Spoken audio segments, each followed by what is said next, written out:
Today's Old Testament reading is from the book of Genesis, chapter 50. In case you don't remember, that's part of the story of Joseph. Remember Joseph? His brothers grew jealous of him. They threw him into a pit, sold him into slavery into Egypt, and then went and lied to his father and their father that Joseph was dead. Joseph was a victim. He's not the first victim in the biblical record.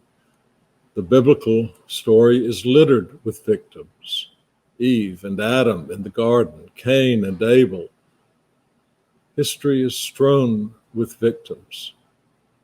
Jews, Palestinians, blacks, browns, women, Kurds, indigenous peoples, young people, children in the United States and around the globe. I want to think with you today about victimhood and about becoming a victim.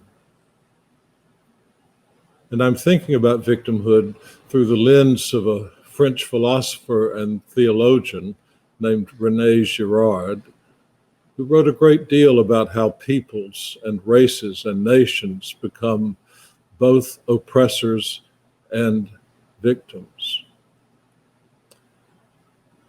René says that becoming an oppressor begins with noting difference.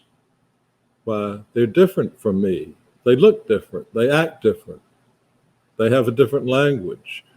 They sing different songs.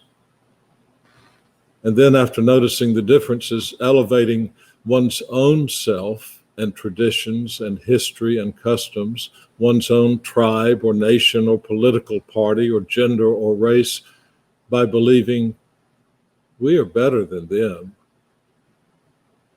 Walls go up, divisions deepen, segregation of the groups follows, the other is ostracized, and then active persecution, and finally murder.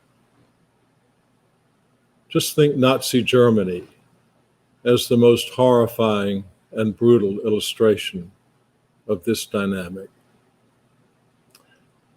Girard points to making victims of others as the oldest human way of assuaging our own guilt and shame, either as an individual or as a group.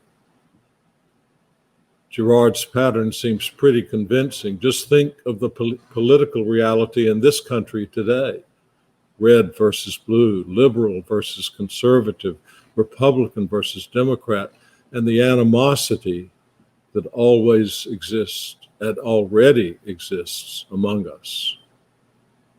We're already on the slippery Girardian slope.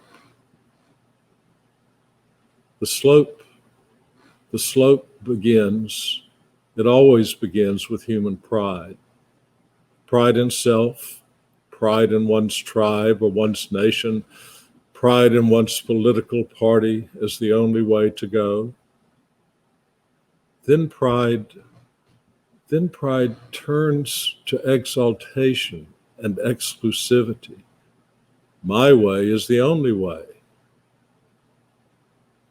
Then the tribe or the political belief or the religious tradition is turned and worshiped and made a god of.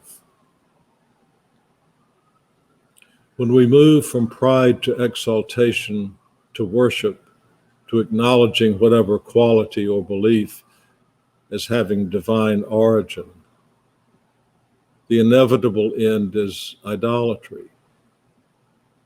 Idolatry of putting self on the throne of one's life, or idolatry of putting belief in a nation as divinely ordained, excluding all others, or exalting a political party or opinion to the realm of ultimate truth, or a race or a nation.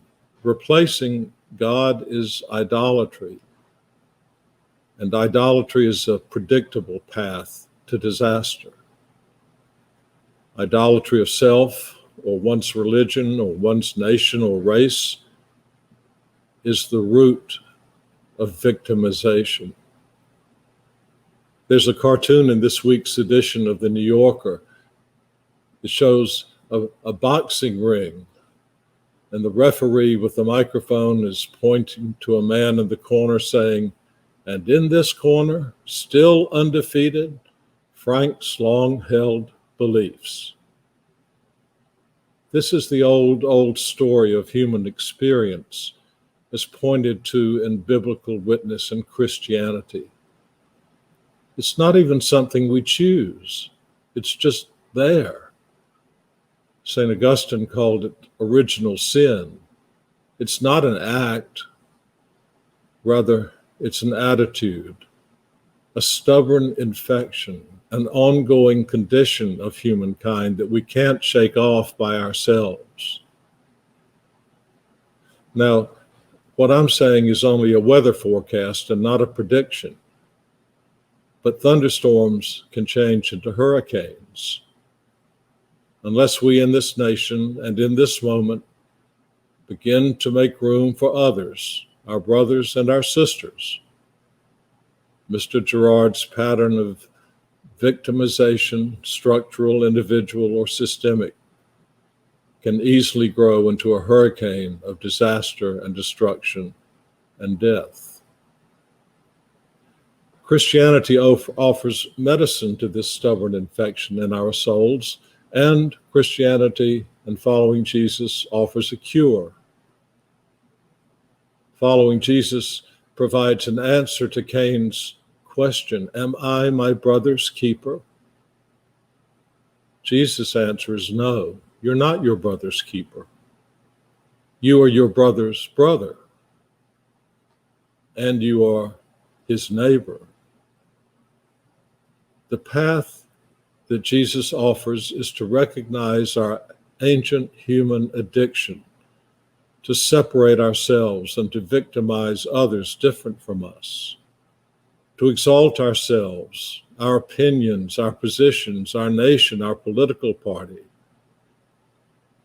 Let us begin in intentional ways and through concrete actions to make room for our neighbors, and to begin to serve lovingly and to address and change the systemic structures of oppression and conflict in our nation, in our souls, and in our personal relationships.